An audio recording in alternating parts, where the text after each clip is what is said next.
I'm here at Book Expo America with Dr. Arthur Janov, author of The Janov Solution. So, Dr. Janov, what is primal therapy, and how did you develop such a revolutionary idea? Well, the therapy is centered on need. And as we grow up, we have different kinds of needs. The need right after birth is to be touched. The need at birth is to have a good birth with lots of oxygen, etc. Then it's to be held, listened to, and so on. And for each of the needs that are not fulfilled, there's pain. And it's registered on different levels of the brain. And what we found a way to do is go back down into the brain and get those pains out of the system. So you don't have to take pills and stuff to stuff it back.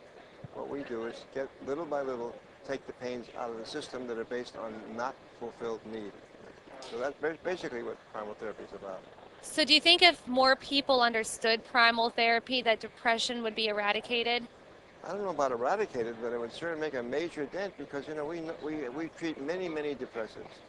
And they get better. And they get better because we're able to go down deep in the brain where depression gets its life, where it gets its start. Well, the Janov solution explains how patients can safely access the deepest levels of the brain, relive primal experiences, and conquer depression.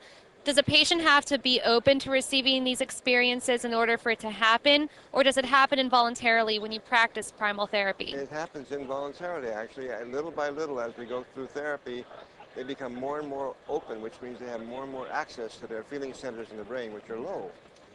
So in contradistinction to, for example, cognitive therapy, we go down where the feelings are. Cognitive therapy stays up here in the left frontal area and only stays where the ideas are. But ideas are not going to make you well. You know, different sets of ideas are not going to make you well. What makes you well is to get those feelings that are so painful out of your system. And we have found over now 40 years a way to do that. Well, can children practice primal therapy? Is there a certain age it works best? We had children in therapy, but it's much better if they're over 18 into their 20s and so on. I think, yeah, because before that they're still with their parents, who may be still neurotic and still destroying their lives. So, Right. not a good idea. Well, since the Primal Scream was released in the 1970s, your books have revolutionized psychotherapy and changed lives.